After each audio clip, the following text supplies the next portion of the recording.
Welcome to Maths Bridge. Let's learn Java programming.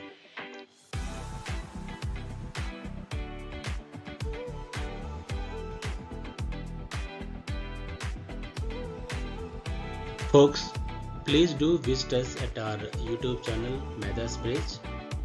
I think you are already subscribed to the channel. If you have not, please do subscribe the channel and then support us. Thank you and then happy learning.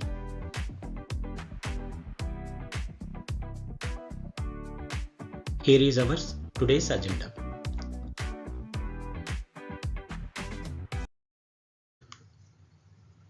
Let me recap. Software debugging. Debugging is a process of identifying, analyzing, and removing bugs in a software program, right?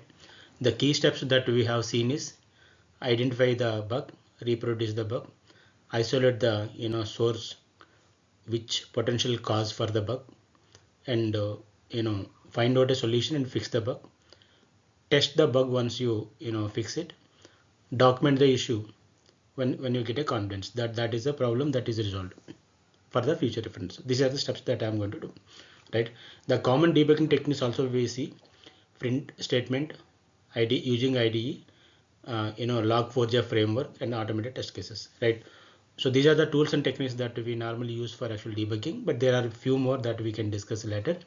But let's today gonna cover like how the print statements, console statement, System.out.println in case of Java, helps me to narrow down the problem.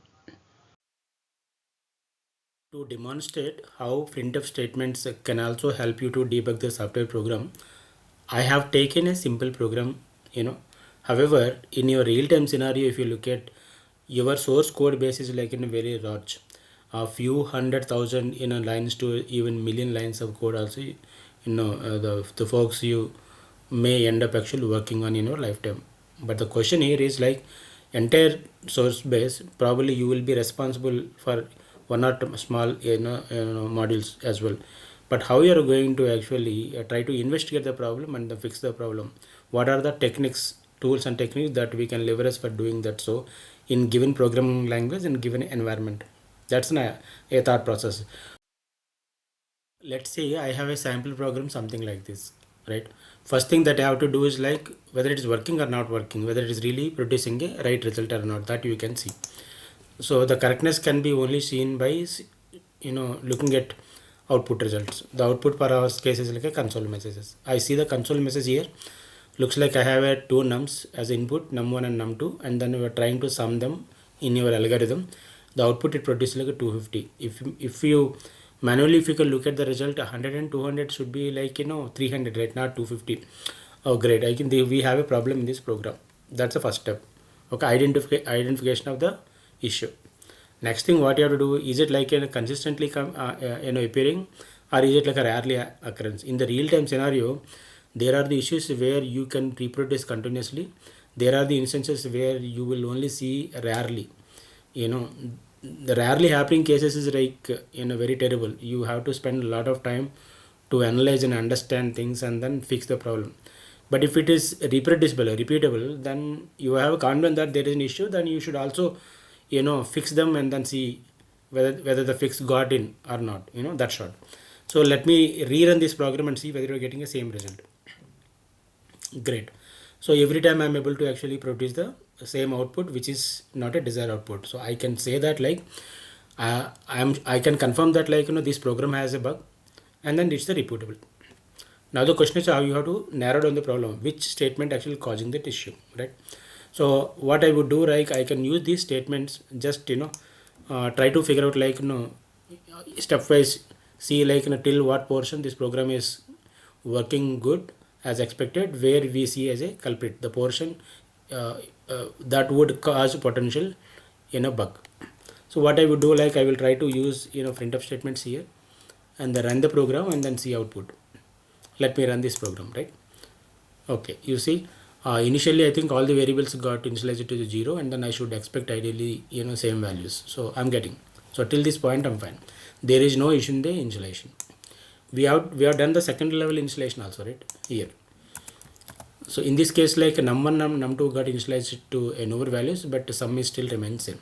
Ideally, I am speaking like 100 and 200 0 should be getting, right? Let me run it and then see what would be my output.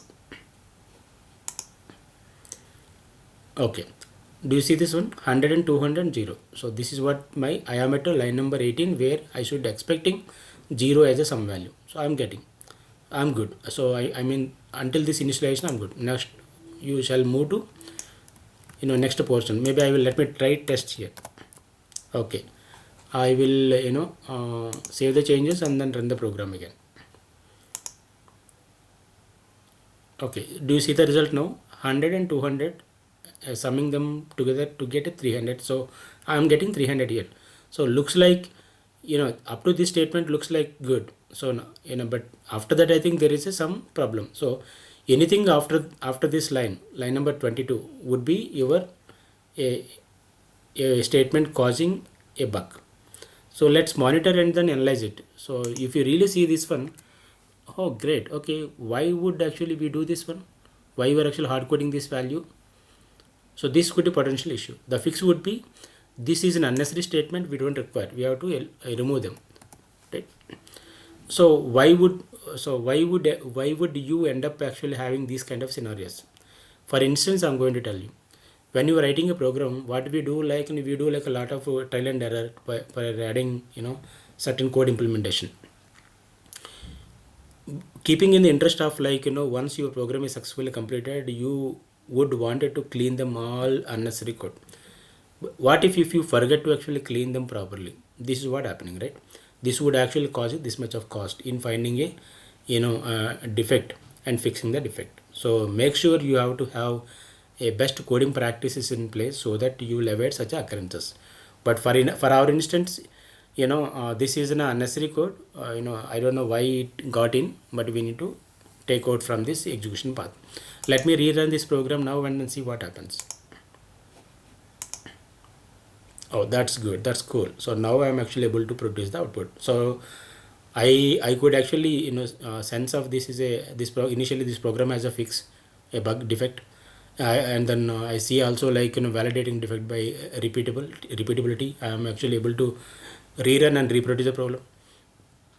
Now I am finding a process using a printf statement to narrow down the potential statement causing this issue, and then I found a alternate solution for fixing this issue. After fix, I tested, I validated, it's working. Just you document and finish it up. Okay, this is the process. This is a good tool which you can leverage. All right.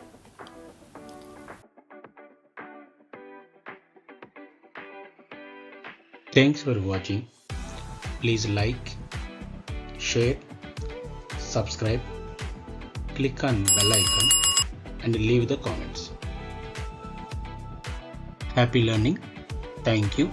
Stay tuned to upcoming sessions.